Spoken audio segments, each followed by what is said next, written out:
Hello everybody. तो आज हम देखने वाले हैं इस वीडियो में programming language and its types. तो प्रोग्रामिंग लैंग्वेज देखेंगे कि प्रोग्रामिंग लैंग्वेज होती क्या है, उसके टाइप्स देखेंगे और इनको डीप में देखेंगे विद एग्जांपल। ठीक है, विद एग्जांपल। तो सबसे पहले प्रोग्रामिंग लैंग्वेज देखते हैं या फिर digital computer language. Digital computer language, ठीक है। तो the language which is understood by digital computer is known as programming language और कंप्यूटर लैंग्वेज। ठीक है, कंप्यूटर लैंग्वेज क्या होती है? The language which is understood by computer is known as computer language. तो हमें पता है हमारे पास आजकल कौन से कंप्यूटर होते हैं? डिजिटल।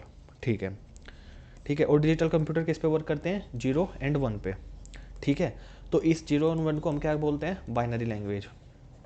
बाइनरी लैंग्वेज और मशीन लैंग्वेज, इसको मशीन लैंग्वेज भी बोलते हैं क्योंकि ये क्योंकि हमारा कंप्यूटर भी क्या है? एक मशीन ही है। और वो मशीन किस पे वर्क करती है? 0 1 पे, तो इसको मशीन लैंग्वेज भी हम बोल सकते हैं। बट और अगर इसमें हमें प्रोग्राम लिखना है तो कैसे लिखने वाला है? 0 0 1 1 0 0 0 0 0 0 1 1 0 0 0 1 1 1 0। तो अगर हमको कोई प्रोग्राम लिखना है ना, तो उसे बाइनरी की फॉर्म में लिखना पड़ेगा, ऐसे 0 और 1 की फॉर्म में। तो आप ही देखो, अगर आप अगर आप बाइनरी में प्रोग्राम लिखोगे, जैसे मैंने कहा A=1, B=2, ठीक है। अगर आप इसको बाइनरी में लिखने जाओगे ऐसे 0 0 0 0 0, आपका कोई बहुत बड़ा प्रोग्राम है, अगर उसको आपको 0 1 0 1 0, कितना कॉम्प्लेक्स हो जाएगा ना वो।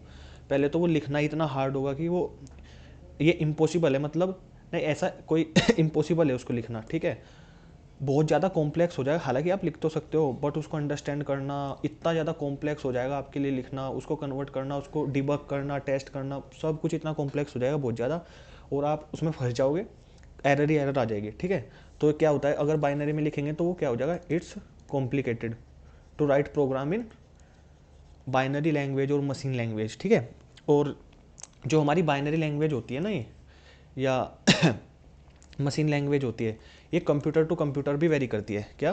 कंप्यूटर वेरी करती है। ठीक है जी। अब टाइप्स ऑफ प्रोग्रामिंग लैंग्वेज, तो कितने टाइप्स होते हैं? 1 2 3। ये क्या है? Low level programming language. ये कौन सी लैंग्वेज है? Low level. ये दूसरे वाली कौन सी है? High level. High level. और ये कौन सी है? Machine level. ठीक है जी। अब आप पीछे एक बार ये देख लो, आप हमने यहाँ पे क्या देख लिया था कि प्रोग्रामिंग लैंग्वेज क्या होती है। ठीक है, ठीक है जी। और प्रोग्रामिंग लैंग्वेज की नीड क्यों पड़ी? सबसे पहले तो ये नीड इसलिए पड़ी सॉफ्टवेयर बनाने के लिए। सॉफ्टवेयर की क्यों नीड करी? क्योंकि सॉफ्टवेयर ही हमारे कंप्यूटर हार्डवेयर को मैनेज करते हैं। ठीक है, सॉफ्टवेयर की हेल्प से हम कंप्यूटेशन कर पाते हैं, उनका यूज़ करके, हार्डवेयर का यूज़ करके, सॉफ्टवेयर की हेल्प से हम क्या कर पाते हैं? कंप्यूटेशन कर पाते हैं, प्रोसेस कर पाते हैं अपने कंप्यूटर में। तो प्रोग्रामिंग लैंग्वेज की क्या नीड है? For making the software. ठीक है, ठीक है जी। अब सॉफ्टवेयर क्या होता है? सॉफ्टवेयर होता क्या है? Set of programs. ठीक है, क्या होते हैं? Set of program. ये ध्यान रखना कि हमारा सॉफ्टवेयर क्या होता है? Set of programs. जो हमारा एक सॉफ्टवेयर होता है, इसमें नंबर ऑफ प्रोग्राम्स होते हैं, हो सकते हैं। ठीक है, अब प्रोग्राम क्या होता है? प्रोग्राम होता है set of instructions. Set of instructions. और ठीक है, तो सॉफ्टवेयर क्या है? Set of program. और प्रोग्राम क्या है? Set of instruction. तो सेट ऑफ इंस्ट्रक्शन से क्या बनता है? हमारा प्रोग्राम। और प्रोग्राम से, सेट ऑफ प्रोग्राम से बनता है हमारा सॉफ्टवेयर। ठीक है, अब इन सॉफ्टवेयर को बनाने के लिए ना हमें कोई लैंग्वेज तो चाहिए। वो लैंग्वेज भी हमारी प्रोग्रामिंग लैंग्वेज हो सकती है। अब या तो आप इनको बाइनरी में बनाओ। बाइनरी में हम बनाते नहीं है, क्योंकि हमने अभी देखा वो कॉम्प्लिकेटेड हो जाती है, उसको समझना, डिबग करना बहुत ज़्यादा कॉम्प्लिकेटेड हो जाएगा। इसलिए हमारे पास 3 लैंग्वेज आती, यहाँ पे 3 लैंग्वेज होती है: लो लेवल, मिड लेवल और हाई लेवल। ठीक है, अब इनको 1 बाय 1 देखेंगे विद एग्जाम्पल होती क्या है। ठीक है, और आपको पता है the process of writing a program is known as programming. The process of writing a program is known as programming. हमने आप प्रोग्रामिंग के टाइप्स देख लिया।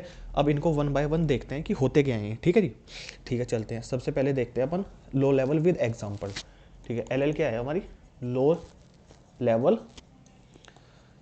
Programming language. प्रोग्रामिंग लैंग्वेज क्या है? Low level programming language. ठीक है, अब जो ये लो लेवल लैंग्वेज होती है ना, ये हमारे हार्डवेयर के बहुत ज़्यादा क्लोज होती है। हार्डवेयर के क्लोज होती है। हार्डवेयर के क्लोज होती है तो क्या होता है, फास्ट एग्जीक्यूट होती है, फास्ट एग्जीक्यूट, क्योंकि हार्डवेयर को इसको अंडरस्टैंड करने में ज़्यादा टाइम नहीं लगता, इसको डायरेक्टली वो कन्वर्ट कर लेता है और डायरेक्टली फिर एग्जीक्यूट करता है। तो हार्डवेयर के क्लोज है, मतलब हार्डवेयर ज़्यादा अंडरस्टैंड करता है इसको, तो ये क्या होती है, फास्ट एग्जीक्यूट होती है। फास्ट एग्जीक्यूट होती है तो हमारी परफॉर्मेंस या स्पीड इंक्रीज हो जाती है, स्पीड इंक्रीज हो जाती है। ठीक है जी।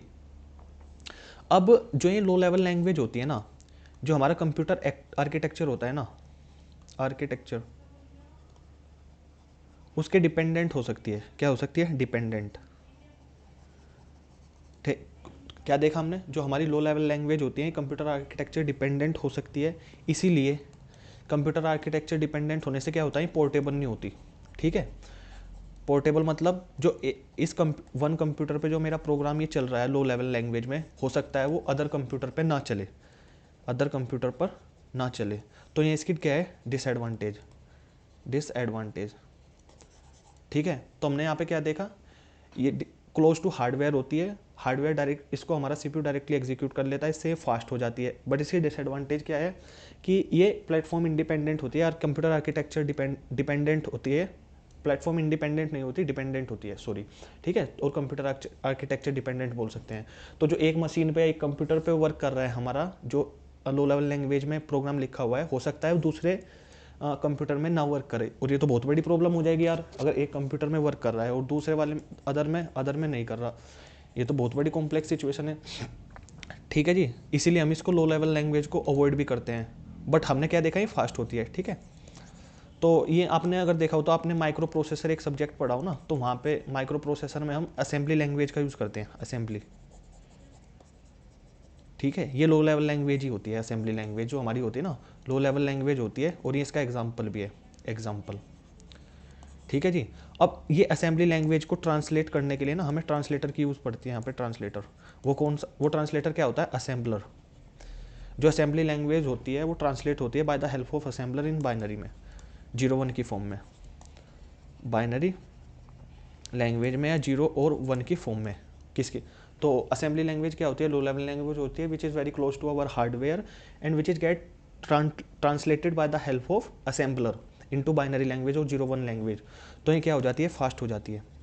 ठीक है, बट मैंने अभी क्या कहा, ये प्लेटफॉर्म डिपेंडेंट होती है, आर्किटेक्चर डिपेंडेंट होती है, इसलिए ये पोर्टेबल नहीं होती कि एक मशीन पे जो कोड लिखा वो दूसरी पर भी चल पाए। एग्जाम्पल क्या होता है जिसका, इंस्ट्रक्शन ऐसे लिखे जाते हैं इसमें, मूव ए, ठीक है, ऐड बी, यहाँ पे एक्यूमुलेटर होता है, उस एक्यूमुलेटर में इसको बी को ऐड कर दो, ए प्लस बी, इसका मतलब है जब आप इसको, वैसे आपको पढ़ने की नीड नहीं है, अगर आपने माइक्रो प्रोसेसर पढ़ा होगा तो उसमें आपने पढ़ी होगी असेंबली लैंग्वेज, एज सच इसकी कोई नीड नहीं है। ठीक है, अब देखते हैं हम सेकंड वाली, हाई लेवल लैंग्वेज। अब देखो हाई लेवल लैंग्वेज क्यों है, इसकी एडवांटेज क्या है, ये प्लेटफॉर्म इंडिपेंडेंट है, प्लेटफॉर्म इंडिपेंडेंट। इसका क्या मतलब है जी, मतलब जो मेरा वन कंप्यूटर पे प्रोग्राम चल रहा है ना, वो अदर कंप्यूटर पे भी एग्जीक्यूट करेगा, अदर कंप्यूटर पे भी एग्जीक्यूट करेगा। ठीक है, क्या जो एक कंप्यूटर पे चल रहा है वो दूसरे कंप्यूटर पे भी एग्जीक्यूट करेगा। ठीक है जी। अब ये किससे बनी हुई होती है, हमारी अल्फ़ाबेट से, अल्फ़ाबेट्स, सिंबल्स, सिंबल्स, नंबर्स। तो ये होती कौन सी, हाई लेवल, हाई लेवल में होती है जैसे आपकी C++, जावा, आपकी पाइथन, ये सारी कौन सी लैंग्वेज है, ये सारी हाई लेवल लैंग्वेज है। इनमें क्या होता है, ये ह्यूमन अंडरस्टैंडेबल ज़्यादा होती है, ह्यूमन फेवरेबल ज़्यादा होती है। ठीक है, ये कंप्यूटर के क्लोज नहीं होती, ह्यूमन के ज़्यादा क्लोज होती है, ह्यूमन अंडरस्टेबल होती है। ह्यूमन क्या करता है, ईजिली, ह्यूमन ईजिली राइट कर सकता है कोड, ईजिली राइट कर सकता है कोड। ठीक है, अब देख रहे हो ना आप, समझ में आ रहा होगा। अगर आप, एक तो वो है कि आप लो लेवल लैंग्वेज में बाइनरी में अपना कोड लिख रहे हो, वो कितना कॉम्प्लेक्स है, एक ये हाई लेवल में जो ह्यूमन के लिए कितनी ईजी है समझना। ठीक है, और आप देखते हो C++ जावा में भी हमें कितनी हार्ड लगती है, अब देख लो आप। ठीक है, तो ये हाई लेवल लैंग्वेज कौन सी लैंग्वेज होती है, जैसे C++ हमने यहाँ पे देख लिया। ठीक है, तो इसमें क्या होता है, जो ये हाई लेवल लैंग्वेज होती है ये कन्वर्ट होती है हमारी लो लेवल लैंग्वेज में, या बाइनरी में या मशीन लैंग्वेज में। ठीक है, क्या हाई लेवल लैंग्वेज हमारी कन्वर्ट होती है लो लेवल लैंग्वेज में, बाइनरी में या मशीन लैंग्वेज में, किसकी हेल्प से, कंपाइलर की हेल्प से या इंटरप्रेटर की हेल्प से, इंटरप्रेटर की हेल्प से। ये क्या होते हैं, ट्रांसलेटर। तो हमारी हाई लेवल लैंग्वेज ट्रांसलेटर की हेल्प से लो लेवल लैंग्वेज या बाइनरी लैंग्वेज या मशीन लैंग्वेज में कन्वर्ट होती है। ठीक है, आपने देखा होगा अगर VS कोड में अपने या कोड ब्लॉक, जो भी आप सॉफ्टवेयर यूज़ करते हो, जो भी आईडी यूज़ करते हो अपने प्रोग्राम को राइट करने के लिए, तो जब भी आप उसको एग्जीक्यूट करते हो ना, रन करते हो, तो .exe फाइल बन जाती है।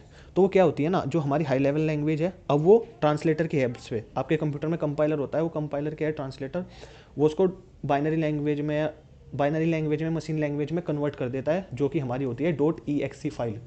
अगर आप उस पर क्लिक करोगे ना, तो आप उसको नॉर्मली नहीं खोल सकते, ठीक है। हाँ, तो वो .exe फाइल ही कौन सी फाइल होती है, हमारी बाइनरी लैंग्वेज, जो हमारे कंप्यूटर से डायरेक्टली फिर एग्जीक्यूट हो जाती है, ठीक है। इतनी बात समझ में आ गई होगी यहाँ पे, ठीक है जी, हमने देख लिया है यहाँ पे। अब हम देखते हैं इसके बाद mid mid mid level language. Mid level language, अब ये कौन सी लैंग्वेज होती है यार।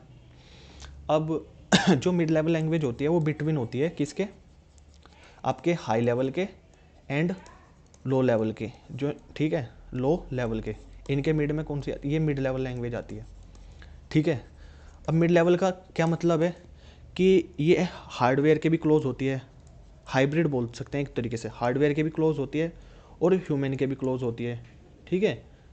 ह्यूमन क्लोज, तो मशीन क्लोज भी हो गई और ह्यूमन क्लोज भी हो गई। और इसका एग्जांपल क्या होता है, सी। सी इसका बेस्ट एग्जांपल है, क्योंकि सी में ऐसी बहुत सारी कमांड होती है जो मशीन के क्लोज होती है, मशीन क्लोज और हार्डवेयर क्लोज, हार्डवेयर क्लोज। तो सी में ऐसी ऐसी कमांड्स होती है जिनको आप अगर लिखोगे ना, तो वो डायरेक्टली एग्जीक्यूट हो जाती है, मतलब वो हार्डवेयर के बहुत ज़्यादा क्लोज होती है। और ऐसे भी और सी लैंग्वेज में ऐसे भी प्रोग्राम होते हैं जो ह्यूमन के क्लोज होते हैं, ठीक है। तो इसमें दोनों चीज़ होते हैं। और सी लैंग्वेज जनरली हम यूज़ करते हैं आपकी सॉफ्टवेयर बनाने के लिए, ठीक है। कौन से सॉफ्टवेयर बनाने के लिए, जैसे ऑपरेटिंग सिस्टम हम जो मेनली जो बनाते हैं ना, वो इसमें ही बनाते हैं। तो सिस्टम सॉफ्टवेयर के लिए सी कहाँ पे यूज़ होती है, सिस्टम सॉफ्टवेयर के लिए। क्यों यूज़ होती है, क्योंकि सी बहुत ज़्यादा फास्ट होती है। फास्ट किस लिए हो जाती है, क्योंकि ये हार्डवेयर के भी, इसीलिए ये फास्ट हो जाती है क्योंकि हार्डवेयर के बहुत ज़्यादा क्लोज भी है, ठीक है। और ह्यूमन भी इसको ईजिली लिख सकता है, इसीलिए ये फास्ट हो जाती है। और फास्ट हो जाती है तो इसलिए हम इसमें सिस्टम सॉफ्टवेयर बनाते हैं। और सिस्टम सॉफ्टवेयर एग्जाम्पल क्या है, ऑपरेटिंग सिस्टम जो कि हमारा ब्रेन होता है कंप्यूटर का, ठीक है। ठीक है जी, अब यहाँ पे हमने देख लिया, तो हमने यहाँ पे क्या क्या देखा, हमने यहाँ पे 3 चीज़ें देखी। प्रोग्रामिंग लैंग्वेज देखी, टाइप्स ऑफ प्रोग्रामिंग लैंग्वेज देखी, पहला हाई लेवल, दूसरा मिड लेवल, तीसरा लो लेवल। हमने यहाँ पे देखे इनके एग्जांपल क्या होते हैं, हमने देखी हाई लेवल का एग्जांपल हमने देखा क्या होता है, C++ वगैरह, ठीक है। लो लेवल का क्या होता है, असेंबली लैंग्वेज, जो कि असेंबलर से ट्रांसलेट होती है, ये कंपाइलर से होती है। मिड लेवल भी देखी, यहाँ पे भी हमारे पास कंपाइलर होता है इसको ट्रांसलेट करने के लिए। तो इसमें भी क्या है हमारा सी, जो इससे सिस्टम सॉफ्टवेयर बनाते हैं, ये हाइब्रिड फॉर्म होती है एक तरीके से कह सकते हैं, ठीक है जी। थैंक यू, आई होप जो भी हमने इस वीडियो में पढ़ा है वो आपकी समझ में आया होगा। बाय।